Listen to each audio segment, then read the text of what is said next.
Welcome to the Bookshop at the End of the Internet. This podcast is dedicated to helping book lovers discover new authors. Like all the best bookshops, this podcast is filled with all kinds of books and all kinds of authors. So tune in, browse around, find a new author, and discover a new favorite book at the Bookshop at the End of the Internet. I'm Stacey Horan, author, book lover, and host of the Bookshop at the End of the Internet. This is episode number 162. For more information about this or any of our episodes, go to my website, staceyhoran.com. If you enjoy the podcast, leave us a review, like us on social media, and share us with your friends, family, and fellow readers.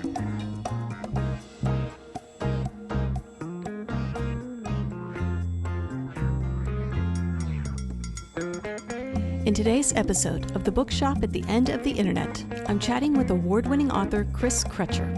Chris is the author of more than a dozen novels and 2 short story collections. His work features teen protagonists coping with serious problems, including poverty, abuse, and prejudice. Chris's books have been informed by his work as a teacher, director of an alternative school, child and family therapist, and child protection advocate. And his stories have been inspired by the heroes he has met along the way.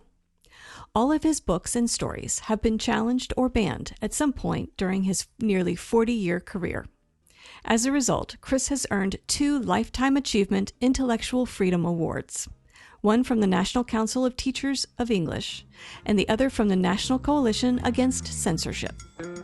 In this episode, I'll chat with Chris about his writing journey, how his work with at-risk youth has changed his idea of courage, and why his books have meant so much to his readers, as well as a few other things.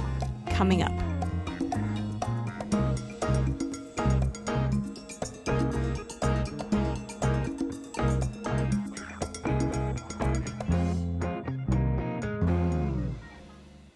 Chris Crutcher, I want to thank you very much for joining me today on the podcast. Oh, it's a pleasure. I thought what we could do today is continue a conversation we've recently had for the Jacksonville Public Library's Teen Lit Chat. You and I had a conversation with some guests, with the audience, and I thought we could pick up from there. I'll try not to ask too many repeat questions, and I will link in the show notes that video when it becomes available. But I think to start, for anybody who might not be familiar with your books, can you tell us what kinds of books you write? Well, they're considered, most of the books are considered young adult realistic fiction. I start after my first book, which was a book called Running Loose back in, I think I wrote it in 1982. And I had just finished working for about 10 years in an alternative school down in Oakland, California. And I was kind of amazed by, I grew up in a really small lumber town in Idaho. So I was kind of culturally out of my element. And I was so amazed at the kind of survival skills and things like that the kids at this school had. And they were K through 12. And so they were like 4.5-year-olds up to 19-year-olds. And I kind of started studying some of their survival skills because, number one, they'd all been thrown out of school, so their survival skills weren't working real well in public schools. But there were some really bright kids, and just the place was just ripe with character and with plot. And I hadn't written any books yet, but I really wanted to, and it really gave me a push. And then I came back up here to the Northwest in Spokane, Washington, and I'd been a psych and soc major in college, and I started working with a group of people who were doing these kind of wraparound services for child abuse families. And some of the people that were involved in that system were having really hard times. But again, the survival skills and the people and the events that I was running into would not have been imaginable to me when I was growing up. And as I looked at that, I thought, there were people just like the ones I'm working with in therapy that all around me. I just didn't know it. And the more I started to work in that business, I thought, man, the secrets are crazy. The secrets are what's killing us, because we're so unwilling to tell the harsh truths. And if we don't tell the harsh truths, it's hard to be able to talk about the heroics that come out of those harsh truths. And so that 20 years of working with clients, and then I was also running I was the chairperson for the child protection team, so I was hearing some of the worst child abuse cases, or the most complicated child abuse cases, like every week. And you can't, as I said before, you can't take a therapy session and put it in a book unless you have a really good lawyer and no ethics. But you hear one story, 5 stories, 50 stories, and those similarities and the truths of these lies start to float. And as a fiction writer, you see those, and you see them over and over again, and you realize that they're representative of what we all go through. I mean, we don't all go through those tough situations, but we all have loss, we all have grief, we all have, really stupid things we wish we hadn't done. We've been, we've either been the target of, or the bowman of cruelty. And that seemed to me to be something that I would really that would have made me a reader in high school. That would have made me a reader in junior high. But I wasn't. There were just way too many stories by old dead white guys that I wasn't interested in. And I thought, get some of those books out there. And I had a good mind for story. I was attention deficit, so it was hard to pull them together sometimes. But I had a good mind for story, and I thought I had a real good mind for character, for the kinds of people that I could put into these stories to, in many cases, turn out a little better than they turned out in real life. So that's the nature of the books, and that's probably why so many of them got banned. And I want to talk about banned books in a second, but there was something that you mentioned when we spoke for the Lit Chat that stuck with me, and that was that working with these kids and these families, it changed your idea of what a hero is. Yes. Can we talk a bit about that? Yeah, I think what I started to see, and particularly with families that had been broken apart and kids put in foster care and all that, and the ones that I saw that were successful really showed what I considered at the time to be true bravery. Because one of the things I always asked myself when I was working, and you don't ask this in a session, but it's like, could I have done that? And there were a whole lot of times when I thought, boy, I don't know that I could have stood up. And I would see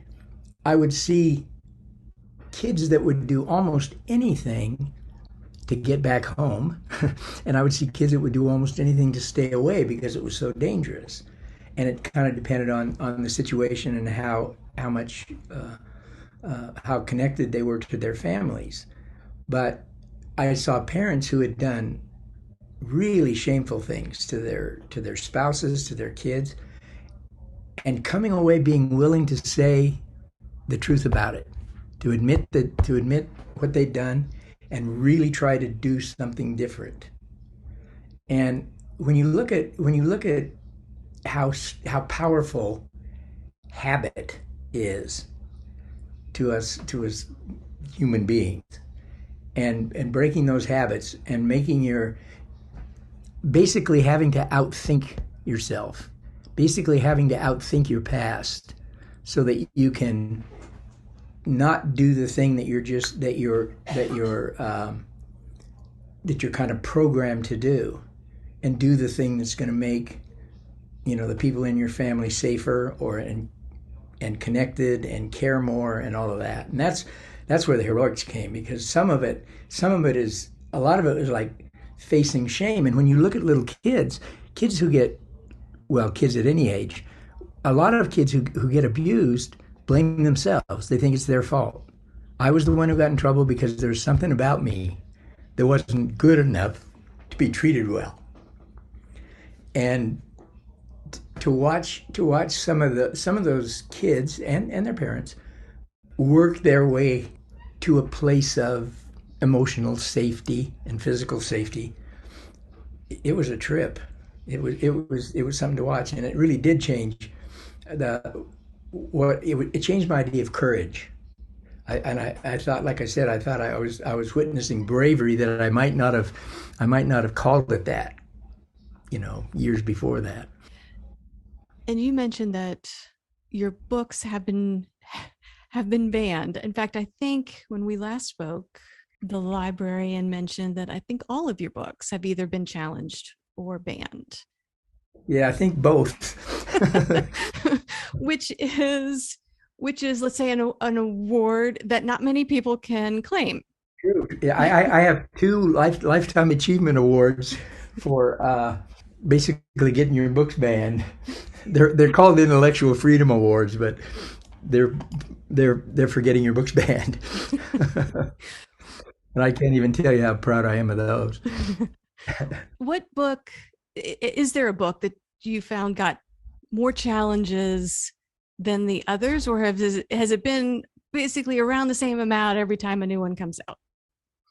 No, there really are there are books that were banned more often. I wrote a book of short stories in the '80s, in the late '80s. It was called Athletic Shorts, and it was 6 short stories, and they were most of them were characters that they had been minor characters in other books. And I was kind of, I don't do sequels, but I was kind of curious what might have happened to some of those characters, or where I'd come up with them. But 2 of the stories featured gay characters, and this was like 1988, I think. And oh man, a gay character in a book would just get, I mean, you got accused of trying to make as many kids as you could gay, and I mean, just really, really crazy stuff.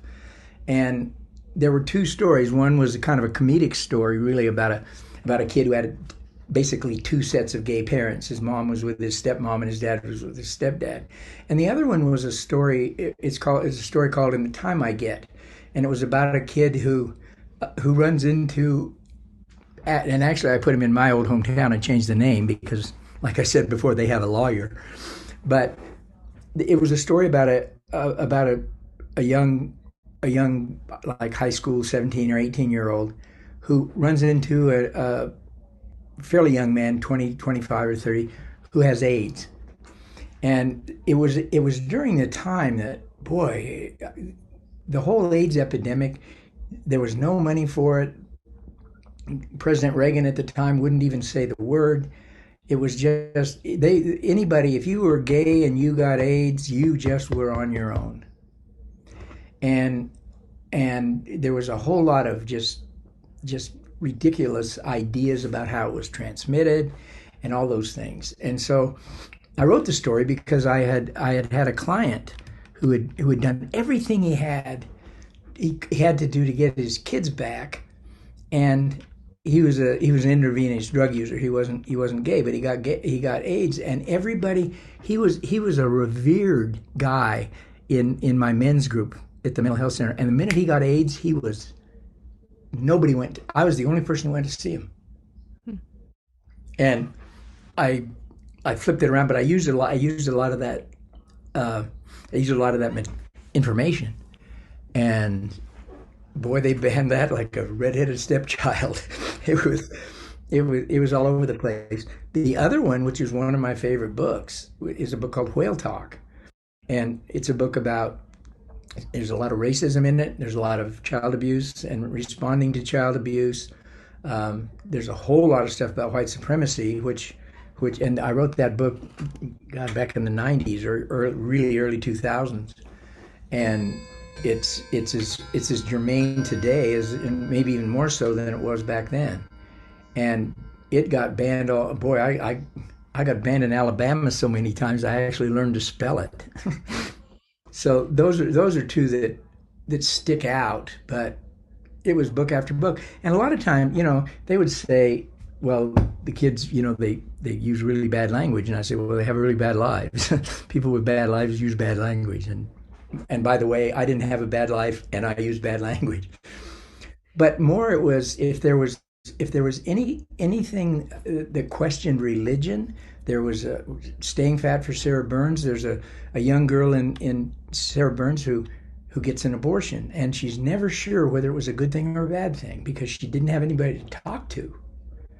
And boy, that book, that along with Whale Talk, that book got raked over the coals. On the other hand, it was also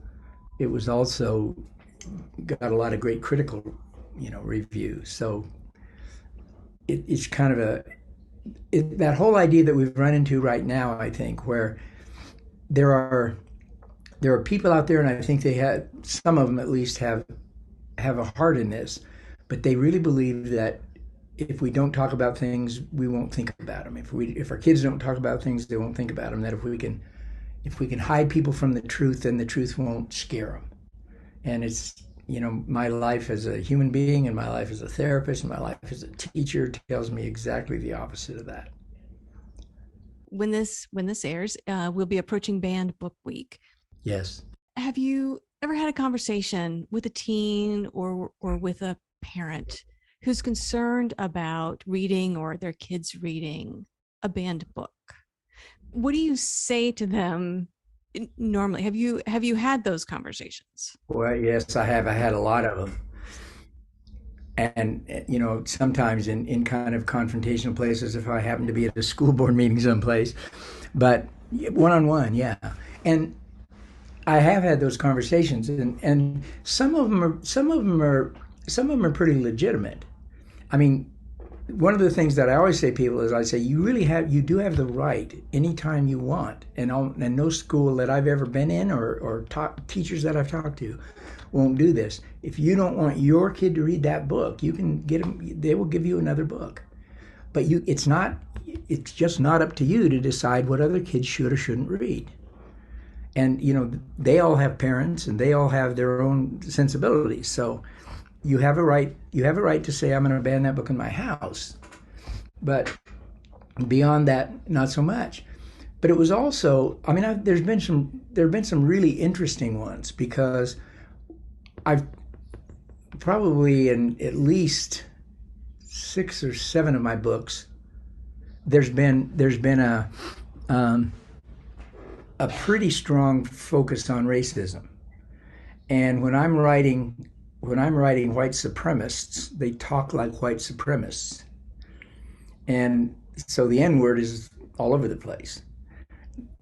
I would never assume to use that. I would never assume to use that word comedically, and I would never assume to use it in any place that I felt like I didn't know the culture. Like I don't do that with, if I have 2 black kids in a story, they don't call each other that, even though I know that's out there, because that's something that I understand why that would jar somebody away from the story, because I'm not a black guy. If Walter Dean Myers does it, Christopher Paul Curtis does it, yeah. But, and I said this earlier in the other the library thing. I was probably 11 years old before I saw a black human being in the flesh, but I heard the N-word every day because I grew up in Idaho, and Idaho is famous for its racism. And I mean, it's like I say, it's Arkansas without an accent. And there were times, and early on this didn't happen so much, but later on, when all of a sudden that word, you didn't even say the word, you called it the N-word. Then it was if it's in the book. I mean, they did it with Mark Twain, they did it with The Kill of Mockingbird, all of those things. And you think an argument, and this is the conversation that I would have with the people, and it would be, and it was never with anybody. It was never with an African American. I mean, I have all kinds of peers, authors, and things like that don't even blink, and teachers, all of that. But it would always be just somebody who wanted a political correctness to happen. And what I'd say is you got to read in context. You can't write Mark Twain, you can't write Huckleberry Finn, you can't write To Kill a Mockingbird without that. And what I tell people is, I don't know, one thing that I harp on, I come from kind of a therapist point of view when I say this. I say, if your kid's a teenager, if your kid's and developing the way teenagers develop, they're at a place where they're moving away from you. No, I don't care how good a parent you are. That's the time when you push away, and you take a lot of information from your peers. It's a big deal. And if you would sit down with your kid with that book and you both read it, you can tell them why you think why it's trash. But if you tell them they can't read it, you give them ammunition to be angry with you, or to say that you don't get it, or all of those things that kids say about their parents all the time. But if you were to sit down and read it and level playing field, let's talk about this book. I'll tell you why you can tell me why you like it, and I'll tell you why I don't. Or we can both say we don't like it, or maybe I'll read it and say I do. But that's a conversation piece. And God, I look at some of the other issues that have come up in stories that I've used that have come out of therapy, and I think, a lot of these things that happen in families that get broken apart by child protection services, and because it's dangerous and all of those things happen in some form in every family. There's going to be contention. There's just no way not to have that. And the more you know about it, and the more you know how things work, the better chance you have of bridging that so-called generation gap. Have you ever been approached by a fellow writer who is experiencing some sort of challenge or ban? Yeah. Have you ever given them advice on how to handle it?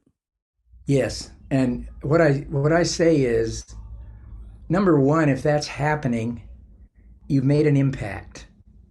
And if you're sure of that, if you're sure that's the impact you want to make, stay with it and defend it. It's like one of the things that's gone on recently that I'm really glad I'm not a young writer now, because one of the things that's gone on recently is that editors and agents and a whole bunch of people who are trying to figure out exactly what young adult literature is, and just literature in general is, scare you. I think they don't mean to do this, but they get you thinking about audience. And if you think about audience, and you think about Twitter, and you think about Goodreads and all those places that you can get crucified, it's gonna, at least for me, it's gonna cripple me as a storyteller. So one of the things I say is, look, number one, nobody has to read your first draft unless you say so. But write it as real as you believe it. If you decide that something you've written is gonna take away from people's understanding of the book, or it's gonna get so crazy that you're gonna get, your publisher may not publish it or whatever it is, you can fix that.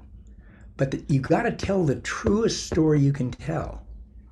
And then, if you want to consider what's out there, what the political correctness of the world is and all of those things, that's a good time to consider it.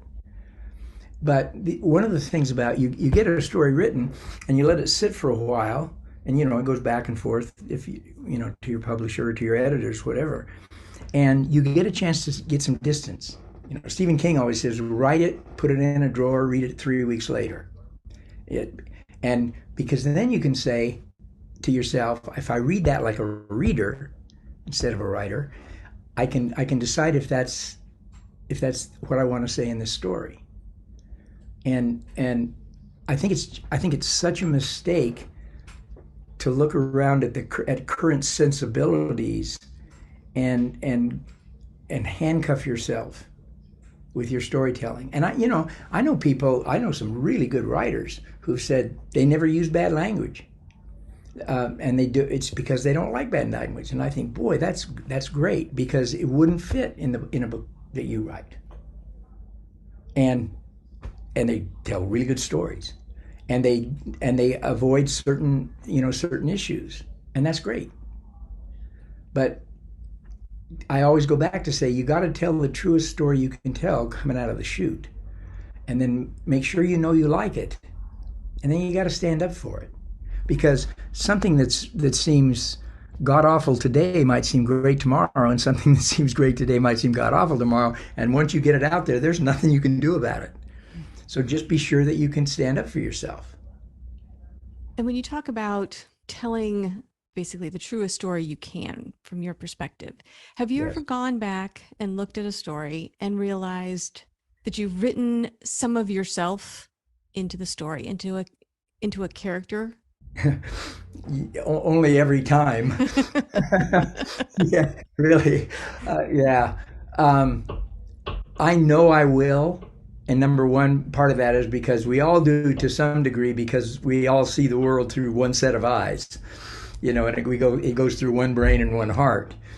And so whatever we kind of know that we're in there. And I'm probably even more, because I always thought I was just funnier than you can get. So a lot of my characters use my sense of humor to get whatever the point is across, and to create comic relief in a story. But I also know that I had a conversation many years ago with Robert Cormier, and Cormier never put well developed adults in his young adult stuff. I mean, and they're wonderful stories, and they are dark. And we were talking about it, and the first time we met, he said, "I noticed that you use," and I said, "Yeah, I do," and for two reasons. Number one, there are just some problems that you got to have a voice of experience to help with. But the other thing is, an adult character in a story like that can articulate things that a younger person couldn't, just vocabulary-wise and all of that. And I find myself, I find not myself so much, but I find my view of something, or some piece of information that I've gotten from someone that just turned my head around. I worked under a psychiatrist at one point who was also a Buddhist monk, and his name was Dr. Milner. And he didn't look like a Buddhist monk. He looked like a guy who never ironed his clothes. But no matter what when you take a case to him, and you were staffing it to kind of figure out direction to go, no matter what you said to him, even if it was right on with his thinking, he would show you the other side. And so I have characters, I have coaches in stories. Lemery in Staying Fat, both the coach and in Iron Man, there's a guy that's just modeled after him. But it's not Gil Milner, it's Gil Milner through Chris Crutcher's eyes. Because, the things that he said to me that I thought gave me a new truth, that was a truth I probably wanted to put in. So I'm all over the place. And part of it is I don't have a huge imagination. I can only go so far outside my own vision of things. I'm always in awe of good historical fiction, because the research that goes into it and the imagination that it takes to put, this character in this time. That I'm not real good at that. My stuff is historical now just because I'm so old. Well, I'm curious. You started writing after you had already had a career. You had already been working in another career, and you started writing, put your first book out. I'm curious, when was the first time you experienced real encouragement as a writer? I was well. The first time was I was writing. Our school was so small that the school that I went to in like high school and stuff, the elementary school and the middle school or junior high and high school were all in the same building. And so by the time you're in junior high, you're doing some high school things just because they need the bodies. And I was writing humor for the school paper, and it was pretty primitive humor, mostly toilet humor. But I would get, there were certain people that I wanted to laugh, and those certain people would laugh. And when I was in high school, junior high and high school, there were two teachers. One was a science teacher, and one was a music teacher. And they had great senses of humor, but they were also really strict. And when I would get in trouble in their class because I had no editing function whatsoever between what went into my mind and what came out of my mouth, and so they would give me a choice between a 500 word theme and the paddle. And it was about a 3 foot long paddle with holes drilled in it. So when they hit you, they put blisters on your rear end. And these guys were maestros with that paddle. So sometimes I'd take the paddle just because I didn't want to spend the time, but I'd write that theme. And they would let me write anything I wanted as long as I wrote 500 words. And I would stay up till 2 o'clock in the morning trying to make those guys laugh. And I didn't think about that when I started writing. I was 35 when I sat down to actually write a novel. But I went back at one point afterwards and I thought, my God, I'm writing these books exactly the same way I wrote those themes. I write it, I read it over, I read it out loud. I try to put a comedic side to it. I try to put a tragic side to it, all of that. So I think that gave me a kickstart. And then I had my college girlfriend who was a voracious reader, and and who was later my lesbian massage therapist, had early on read my stuff, and boy, she was as good a reader as I've ever had with an editor, agent, or anybody. She could read what I was writing, and if something didn't click, she'd just say no. And when she thought something was good, I knew it was good. Mm. So, and that was kind of the first, time that I thought, she reads all the time and she has never given me a compliment that I didn't deserve. So I knew she wasn't going to try to make me feel good. Well, I know you have some works in progress. Are there any that you can give us maybe short previews to? Yeah.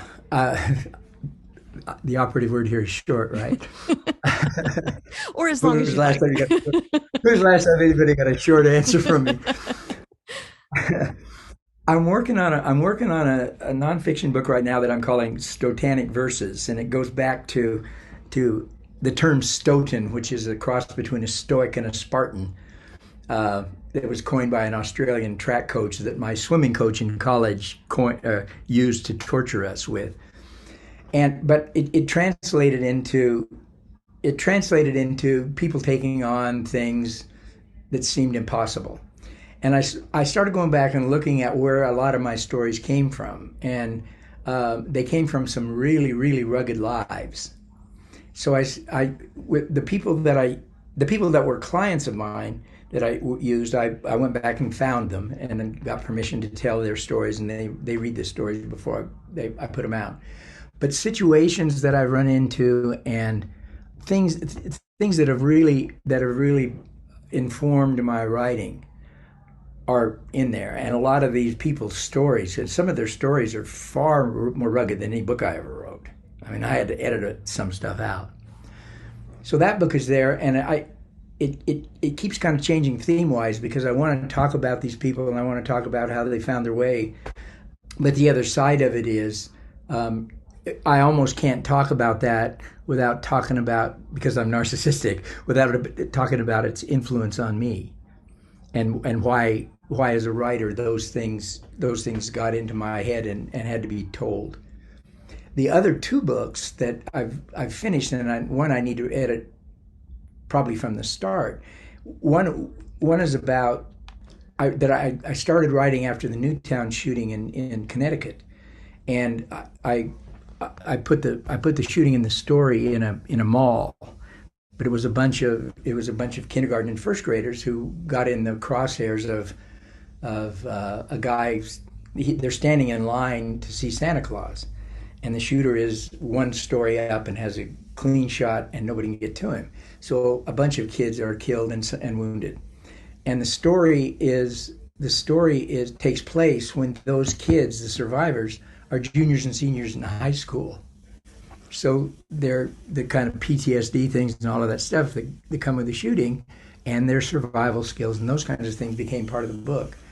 And I had it finished, and I was holding off because I wanted to write the other nonfiction book first. And then the shooting in Florida, in Florida, down in Stoneman Douglas happened, and I knew the librarian there because I had been to a school in Florida before that she was teaching at, and just kind of out of, God, you got to do something about this. I wrote and said, you guys got a freebie. I'll fly myself down there. There's no honorarium. I'll put myself up. You can do it next year, the year after that. And her name is Diana Haneski, and she took the bull by the horns, and I was down there within about 2 months. Mm. And she did this other great thing where she had local authors come in. I was there 2 days, and I would do a keynote in the morning, and then she had a total of 22, I think, other authors. And boy, the diversity was, you name it, it was there. It was there gender-wise, it was there sexually, any way you look, it was ethnically, just the whole thing. And so the rest of the day I'd do this keynote thing, and then we would do panels. And when we finished the panels, we'd give them about a half an hour, and these kids would just flock to the writer that was closest to them. And all they wanted to do was tell their story. And they didn't want to talk about the shooting. They wanted to talk, all of a sudden they were mortal. They wanted to be seen. Mm-hmm. And it was stunning. And so then I come home and I think, man, I got to fix this book. There's just so much more information about how people respond to that kind of horror. So I'm also editing on that one to get it going again. I'm not sure that my editor might think I died. It's taken a long time. It's taken a long time for these two things to get out there. But. Well, if people want to learn more about you, follow you, wait for new releases, learn more about your books, where should they go to find you? Well, they can always find me. They can always find me on Facebook. I have a website, but I used to have a web person who knew how to do things to my website, and I don't have that web person anymore, and I can't figure out how to get it in the back door. So some of that's a little bit dated, but there's a lot of stuff about where stories came from in banned books, and that's just chriscrutcher.com. You can find any of my books on Amazon. They're all still in print, except for an adult book that I wrote in the 90s.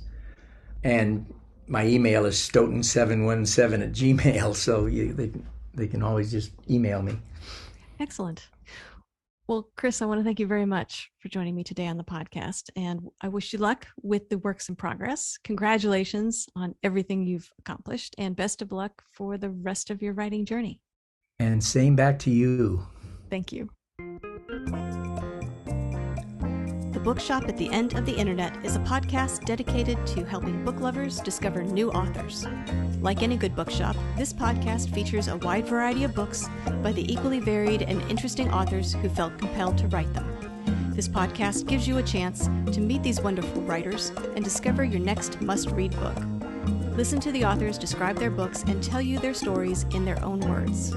My interviews feature books from all genres and authors from all walks of life, including those who are indie published, as well as those published by small presses and large publishing houses. Looking for unique, not so easy to find books for yourself, a friend, or a book club? Tune into this podcast and find your newest favorite author, or maybe a soon-to-be bestseller. This podcast, like all the best bookshops, is filled with all kinds of books and all kinds of authors. Tune in, browse around, find a new author, and discover a new favorite book. You never know what treasures you might find in the Bookshop at the End of the Internet.